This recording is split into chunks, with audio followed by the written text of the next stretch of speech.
Amis, une bonne journée, une bonne halakha. Al tikra alichot. El halachot. El olakish baruchu. El arba amot shel halakha. Kol hashonei halachot bechol yom. Muftach lo shehu ben ha'olam haba. Alors, bien que à Pessah, le chametz, il est interdit même avec une miette. Une miette 0,01 gramme. À Pessah, et il n'est pas annulé dans les 60, comme le cochon, un morceau de cochon qui est tombé par inadvertance dans une marmite, il est annulé dans les 60, d'accord? Mais pendant Pessah, il ne peut pas être annulé. Quand même, si il s'est mélangé le chametz avant Pessah, et il y avait 60 contre lui, il ne se ravive pas pendant Pessah. Puisqu'il a été annulé avant Pessah, eh bien, il a été annulé, même si on a connu, on était au courant du mélange que pendant Pessah. Eh bien, quand même, le manger, il est permis. Et même si il a mélangé le chametz avant Pessah, il a annulé avec 60, et no hoser veniour, ça s'appelle, il ne revient pas à la vie pendant Pessah. Les Ashkénazes, ils interdisent. Ils disent choser veniour.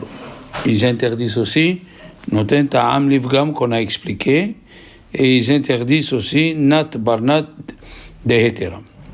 Alors il a dit, c'est pour cela, du blé qui est tombé la pluie dessus, ou il est tombé de l'eau, et on a pris 60 fois le poids de ces graines de blé où il est tombé la pluie, et à 60 fois, c'est permis de les moudre et de faire une matzah avec.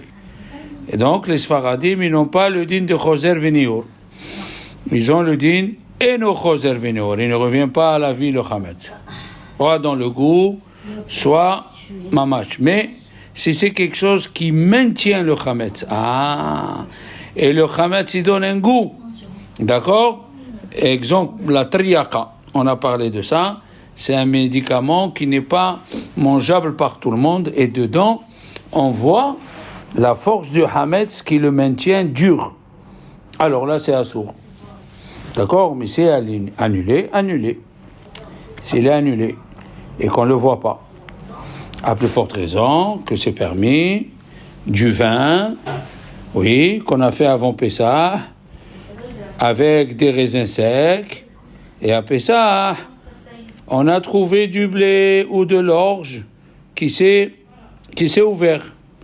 Donc l'orge, il est là, qu'est-ce qu'il a donné? Le blé, il est là, qu'est-ce qu'il a donné? Que le goût. Le goût. Et puisque le goût, il y avait 60 fois contre le goût, tu enlèves les graines de blé et c'est permis même pour Arba Kosot, pour le Kiddush. La même chose du pain qui est tombé dans du vin.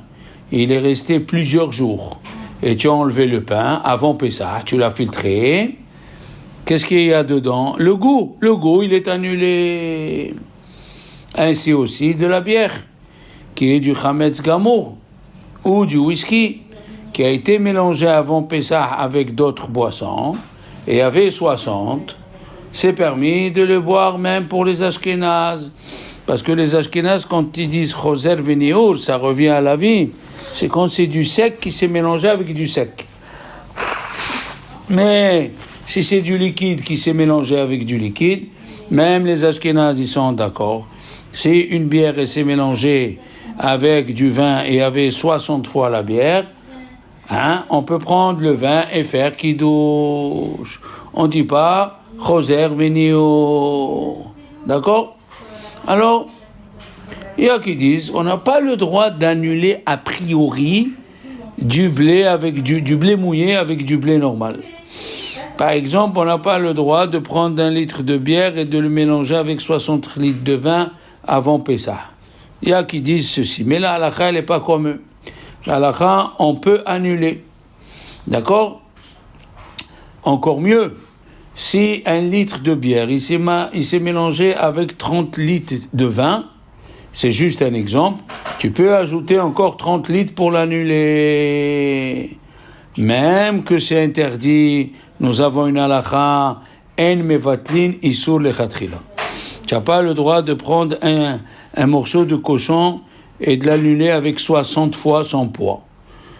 Que s'il est tombé par mégarde, si un morceau de cochon est tombé par mégarde dans une marmite, et tu ne reconnais pas le morceau de cochon, et il y a 60 fois, ça c'est permis. Mais de prendre un morceau de cochon et de le mettre dans la marmite pour l'annuler, c'est assourd. Mais le chametz, non.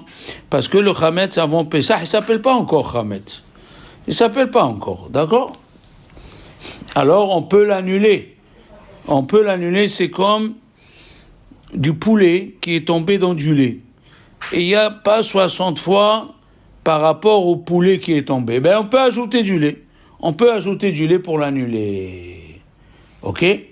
Maintenant, c'est ce qui se passe en Israël. La machloquette, la discussion sur ça, c'est l'acide citrique. L'acide citrique, on le sort du blé. Et on met dedans des acides et des liquides qui rendent pagoum l'acide citrique. On peut l'employer, appeler ça. C'est ce qui se passe avec les boissons qu'on achète pour Pessah, le Pepsi Max par exemple, la Miranda par exemple, où il y a dedans de l'acide citrique. On peut le prendre. Et il vaut mieux l'acheter avant Pessah, comme ça, on est sûr qu'ils ont ajouté 60 fois, et c'est permis. D'accord? Ok?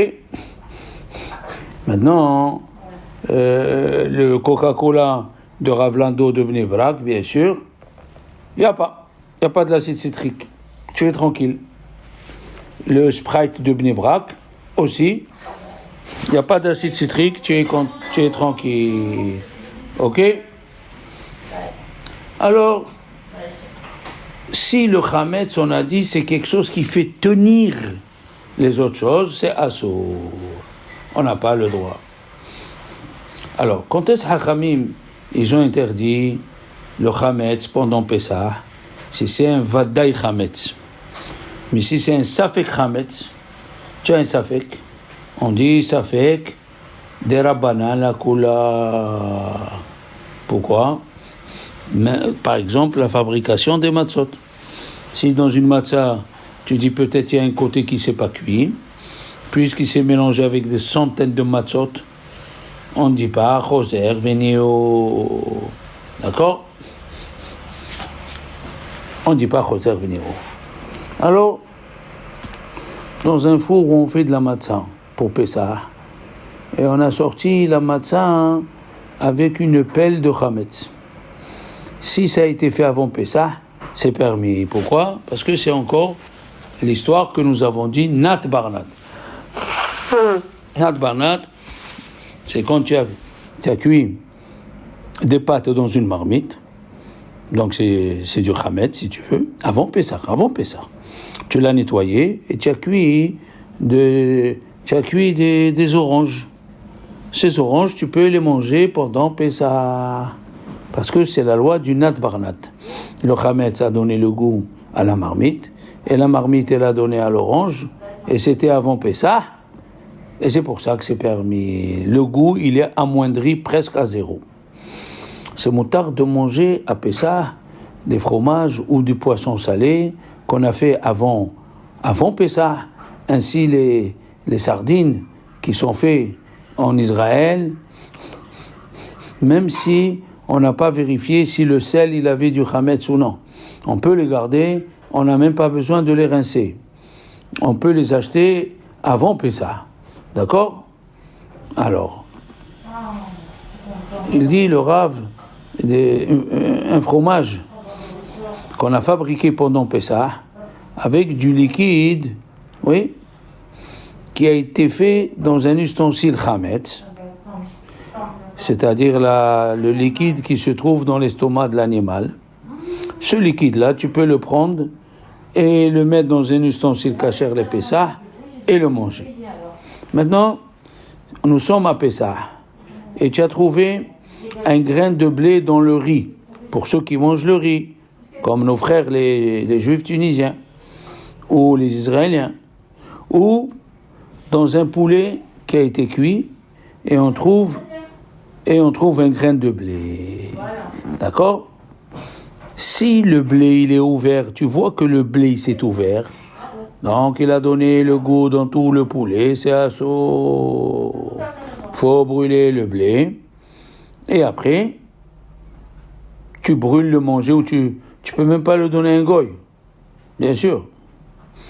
Même s'il y a plus que 60, parce que Chametz Bepesach, il n'est pas batel afilou bishishim. Par contre, tu peux le vendre à un goy. Pourquoi? Parce que le goy, il va pas te donner un argent en plus pour le grain de blé qui était dedans. Donc tu profites pas du Chametz. D'accord? Alors, continuons dans la graine de blé qui se trouve dans un plat. Et elle n'est pas ouverte.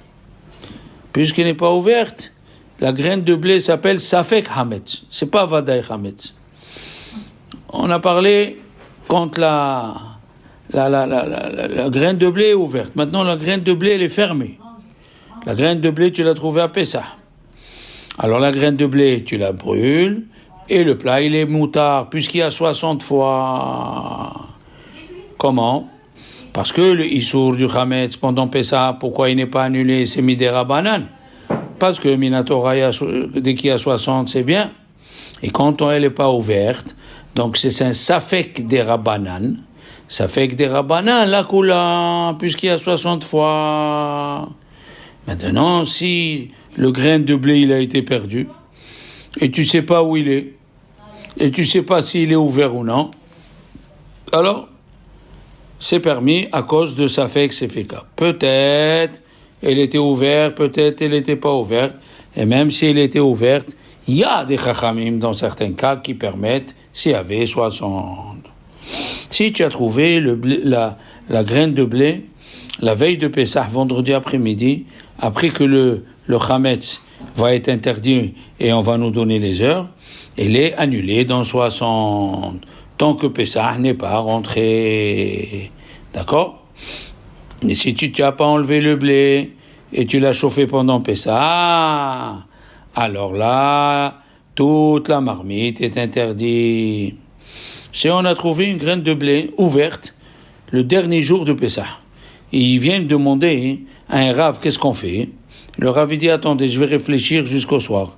Et quand c'est le soir, on brûle le grain de blé, et même s'il n'y a pas 60, c'est permis. Si tu as pris une poule ou un coq et tu l'as fait chauffer, donc Keli Sheni. Keli Rishon, c'est l'ustensile qui est sur le feu. Keli Sheni, c'est quand tu as transvasé du Keli Rishon au Keli Sheni. Et on a trouvé dedans un grain de blé. Alors, on peut permettre Bedi Avad. Pourquoi? Parce que Keli Sheni est nommé Vachel comme Shabbat. Si tu as, même dans la viande et le lait, tu as versé du lait chaud dans un bol. Le bol, il s'appelle Keli Sheni. Là où tu as chauffé le lait, s'appelle Keli Rishon. Et par mégarde, tu as pris une petite cuillère de viande et tu as remué ton lait. Eh bien, on n'a pas besoin de cachériser ni le bol, ni la cuillère, parce que ça s'appelle Keli Sheni. D'accord? Alors, normalement, Keli Sheni, si le Keli Sheni, il avait plus de 24 heures dans le Chametz, c'est permis. D'accord? Alors, on a dit, on n'a pas le droit. Avant, il faisait ça. Halita. Retenez ce nom. Halita. Avant, quand l'eau il faisait l'eau bouillante et il trempait dedans du blé. Si le blé, il est saisi, il ne peut plus devenir Hametz. D'accord? Il ne peut pas devenir Hametz. Quand même, aujourd'hui, on ne le fait pas, parce que ce n'est pas tout le monde qui est compétent, comment ça s'appelle, bouillir de nos jours. D'accord? Alors, il y a les Juifs d'Algérie qui ne mangent pas le poulet à Pessah. Peut-être on va trouver dedans un grain de blé. Ils peuvent faire hatarat nedarim. Et c'est bien d'acheter le poulet avant Pessah et de lui donner du riz ou du maïs. Comme ça, tu es tranquille. Hein? Des fois, c'est arrivé, moi je l'ai vu, chez un monsieur, si tu trouves une graine de blé entière dans la matzah, ouais, et elle n'est pas ouverte, quand même, faut pas manger ce qui est autour du grain de blé. Et le reste de la matzah, il est permis parce que c'est quelque chose de sec, en un, et c'est quelque chose qui diffuse pas. La graine de blé diffuse pas le chametz dans toute la matzah. D'accord? Alors, voilà quelques halachot, si Dieu veut. Et demain, on continue. Essayez de réviser. Il y en a beaucoup de halachot. Une bonne journée. Itchel Nissan, Flus Vilkisan, Chodesh Tov. N'oubliez pas de faire la bracha des arbres fruitiers qui sont en fleurs. Si l'arbre il a sorti des fruits, on ne peut pas faire la bracha dessus. Si l'arbre n'a pas sorti des fruits, on peut faire. Et on peut faire la birkat ha'ilanot même sur un seul arbre. Si l'arbre il a les fleurs et les fruits, on ne peut pas faire birkat ha'ilanot. Les femmes sont obligées de faire birkat ha'ilanot. Parce qu'on remercie Dieu qui a créé la nature. On ne fait pas birkat ha'ilanot sur le figuier, parce qu'il sort la figue avant la fleur. On ne fait pas birkat ha'ilanot sur un vieux arbre fruitier qui donne plus des fruits. Et on ne fait pas birkat ha'ilanot, pour ceux qui savent, sur un palmier mâle. Il y a le palmier mâle et le palmier femelle, et le pollen du palmier mâle, il va sur le palmier femelle. On ne fait pas sur le palmier mâle. Voilà mes amis, une bonne journée.